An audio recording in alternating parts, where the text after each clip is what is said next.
தமிழ்நாட்டில் உள்ள ஒரு ஊடகவியலாளருக்கு தெரிந்தது கூட தமிழ் அரசியல்வாதிகளுக்கு தெரியாமல் இருப்பதுதான் ஒரு புதினமும் வேடிக்கையாகவும் இருக்கிறது. 2008ஆம் ஆண்டு நடந்த கடைசி மாவீர தின உரைக்கு பின்னே விடுதலை புலிகளின் தலைமை எமது போராட்டத்தை சர்வதேசமாக்குவதற்கு ஒப்படைக்கிறோம் என்று கூறிவிட்டு சென்றதாக மிக விளக்கமாக கூறுகிறார்கள்.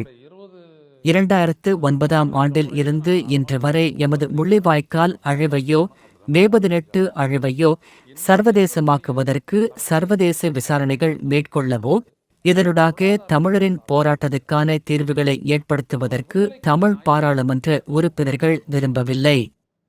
அவர்கள் முற்று முழுதாக இந்தியாவின் கைக்கூலியாகவும் இலங்கை அரசாங்கத்துடன் இணைந்து செயல்பட்டுதான் பல சர்வதேச விசாரணைகள் தேவையில்லை என்று தமிழரசு கட்சிகள் கேட்டுக்கொண்ட வரலாறும் இருக்கிறது.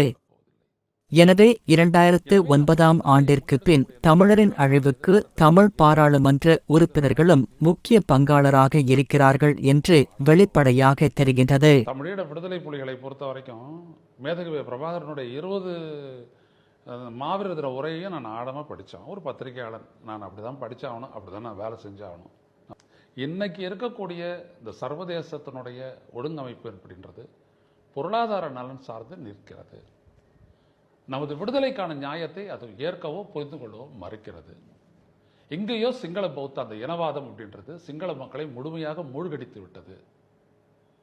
அந்த பௌத்த பிரிவை அந்த பேரை சொல்றாரு. அந்த மயக்கத்திலிருந்து அவர்கள் விடுபடவில்லை. அவர்கள் விடுபடாமல் அவர்கள் நம்முடைய சுதந்திர தாகத்தை புரிந்து கொள்ளப் போவதில்லை.